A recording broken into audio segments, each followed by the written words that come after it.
Hey, today I want to talk to you about the one productivity hack that has meant more to me than any other. It's a concept and it saved my life. I have been a busy man and I don't apologize for that because I love my life, love my family, I love the work that God has given me to do. And I think at the end of your days, it's your life's work. It's the actions that you've taken and what those actions have led you to. That's the sum of who you are.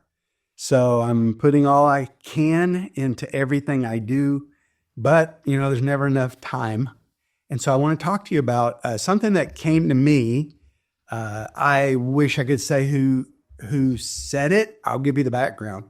I was invited when I was 28 to a Billy Graham event that was in Amsterdam, and it was an international conference for evangelism. And so I went to that, and in between sessions, a man stepped up to the podium and he just said, I want to share one idea with you about how to manage your life. And he started on this concept that I want to share with you today, an idea that I think he called the wheel. And it grabbed my mind, and I have lived by this, and it has helped me live. And I've taught this all over the world. So, brother, whoever you are, God bless you. You'll get credit and glory. But I gave you credit. I want to thank you for what you did in my life. Okay, it all starts with this. If you get a piece of paper and get you a marker, and you can just follow and do what I'm about to do. First of all is a concept of time. We're going to draw a circle because, time is a circle, and everything about nature and the physical world that we're in, it is cyclic, every hour, the clock resets. Every day, the world resets. Every year, every month, we just keep resetting every 7 days. And you have these cycles. So I think a circle is a really good concept of what it is like to live in time. So, there's the idea that, we should manage time. Well, the problem is you can't manage time. If you could manage time, you could save time. And if you could save time, how awesome, like I could save time for a whole year, and then I could end up with maybe an extra 2 or 3 weeks. And then I could use that time, I don't know, on vacation or some special moment, I could stretch it out and slow time down, but we can't do that. Time is the fourth dimension of our reality. We've got width, height, depth, that's 3, and then time. Time creates the sequence of events that allows everything in the material world to take place. So time is a very powerful element in all our lives. The problem is you cannot manage time. It is bigger than any of us. The only thing you can do is manage yourself. You can manage yourself and the way you use time, which I think you could say, it's semantics. I don't think it is. It's really important to get the idea. It's not time management, it's self-management. And so here it goes. This is not a talk, by the way, about how to work more, how to squeeze more into a day. Is the opposite of that, okay? So we're going to start with this circle. And this circle is, I do it 2 different ways. One is I say, this is my year. But what I want to talk to you about right now is this is my day. And so in every day, I'm going to get one cycle. Okay, I'm going to get 24 hours. And this thing's going to spin. Now, I've got to answer a question, and it's a false question in some ways, but I still have to answer it. People say, what's the most important thing in your life? And I think that's a false question because let's say you answer my family. And then they say, oh, yeah, well, how many hours a day do you give your family? Well, you got to work. You have to do a lot of things. And so they could say, you just keep doing it like that. Oh, you could say prayer. It's like, what? Only 30 minutes? Only an hour? Why not 5 hours? At 5, why not 10? More is always a higher value. So that's why I think the whole idea of asking just one big question, what's your number one? It may give you some clarity, but also I think it's more guilt producing than anything else. Here's what I want to say is this wheel represents my life. It represents my life is a day because we really don't get to live anything except one day and actually one moment at a time, and that's what we're trying to get to. So here's my cycle of what I believe I'm going to get. I'm going to get 24 hours today, God willing. And now I need to put on this in this circle. I need to put on here what is needed for me to live a healthy life. So I think these are going to be all my priorities need to get mapped out. And so I need to sleep. That's a big block. And I need a good, solid, we need to become masters of sleeping well because that has to do with the rest of it. You know, there's a certain amount of self-care. There are meals to eat. There are people to meet with.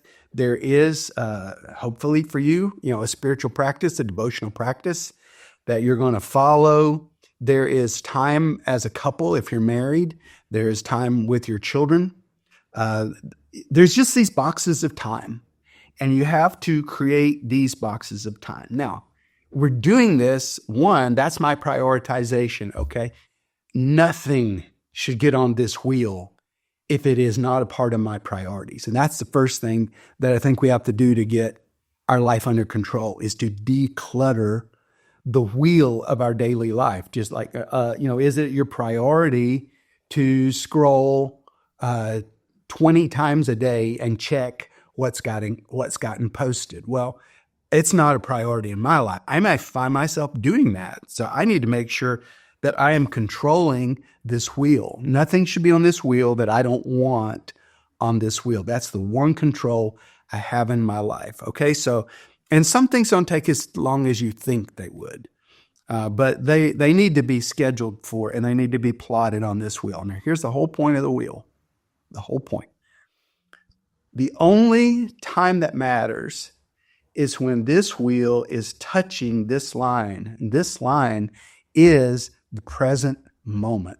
The present moment is a little slice of eternity, and it's the only true life that we have.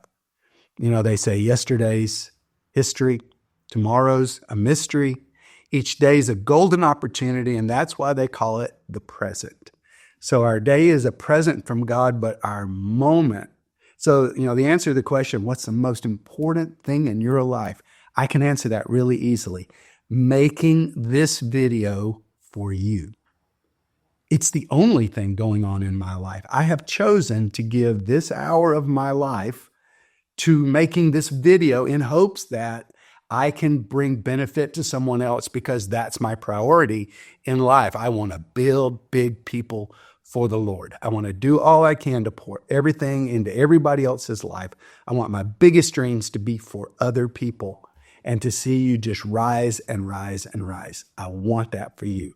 Well, the way I'm going to get that is I'm going to focus 100% of my energy on the present moment. And whatever rolls around in this wheel, when it touches the present moment, it's the answer to the question, what's the most important thing in your life? Okay. So let's say if I'm speaking somewhere and then there's that 45 minutes afterwards where I'm hanging around in the altar or outside by a booth or something, because this is sort of part of my life. Well, those conversations, I'm not trying to rush through that. I'm in my present moment. I'm trying to give everybody 100%. Now, can I give an hour to every single person? I really can't. But you'll be surprised when you learn to bring 100% of your attention and have no divided focus, like get rid of the idea of multitasking. Don't let anything distract you from what you're currently doing so that you bring all of your mind, all of your heart, all of your intention, all of your intelligence, all of your strength to this moment that you're having with somebody or with your work or with your body or with your, with your marriage partner, whatever that moment is. Don't do anything at 20% capacity. 100% throttle on one moment at a time. And then when this thing rolls off, in a minute, I will finish this video. And I'm not going to sit and think about this video for the next day. I did the recording. Somewhere else on my schedule will come to edit it or to pass it off to somebody to get it edited. But the point is, this is my moment to make this video. And when you can learn to live like that, where that you focus your attention with laser light intensity, a laser can cut through steel. It's just light. And if light is diffused the way the sunlight is diffused, it's warm, it does a lot of nice things. But if you can put a magnifying glass on sun, now you're going to start fires. And so, if you want your life to have impact, stop diffusing your energy and start focusing your energy on one moment at a time. But also learn when that moment goes by, don't regret it. Like, I'm not going to make this video 10 times to make it absolutely perfect. If I lose my way, I just keep talking. There are some compromises that you have to make in life. If you're going to put a lot of things on your wheel, because I have a lot of things on my wheel and a lot more even than this, and they all matter to me. And so I find that if I can give everything that I'm focused on, my 100%, it's enough. And so when it rolls off, I switch. So now I don't need to feel guilty at work because I'm not at home. Well, when I'm home, I'm home. And if I need to be, and sometimes for a thing that's really important, you don't necessarily need like a 20-hour block or 8-hour block. You might need to revisit that important thing for 10 minutes or 20 minutes, 3 or 4 times a day. That may be a better way to serve that priority in your life. Like, some people want to go to the gym for 3 hours. Well, that's fine for you. But for most of us, we can't pull that off. But what I could do is at the end of every hour, drop down for 5 minutes and do push-ups and set-ups and go for a walk and do something at the top of every hour. And that's probably going to help me with my fitness goals a lot more than to just kill hours and hours hanging out with a low level intensity. Anyway, I think you get the point. I hope you get the point, because honestly, when I lived in the Philippines, I didn't sign up for this, but I ended up with 3 full-time jobs. And but I was able to do it because I was able to decide what was the most important part of each of those jobs and make sure, like, what's the part of this job that I cannot delegate? I have to do it. I am the only one who can do this one piece of it. Make sure you do that part. There's a lot of other parts of any kind of undertaking that you could pass to somebody else. And even if they didn't do it as well as you, if they did it good enough, 80%, 85%, it's probably more important to free yourself than for you to do every single thing at 100%. Because perfectionism is a knife. It will cut your life to pieces, and you'll still feel bad even after all of that. So, I offer this idea to you because it has really saved me. I was able to, when it was family time, and I had it on the wheel. When it was family time, I was on my family. And we trained our elders also. We would sit down at the beginning of every year with our calendars, and I would say to our elders, okay, when's your anniversary? Make circles on your calendars.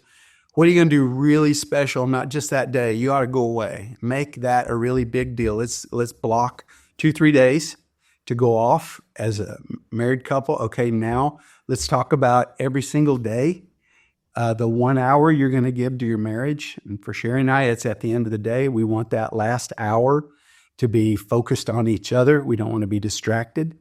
And to the extent that you will follow through on a well-planned life, so that like, I knew I was going to be busy, and Sherry knew I was going to be busy, and so was she. We have 6 kids.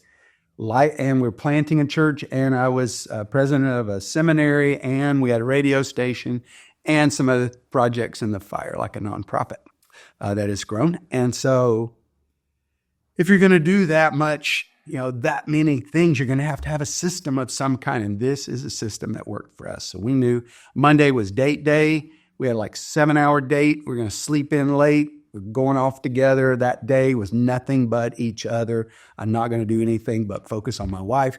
Then it was like that. Whatever slid into the the next slot on the wheel, it gets everything.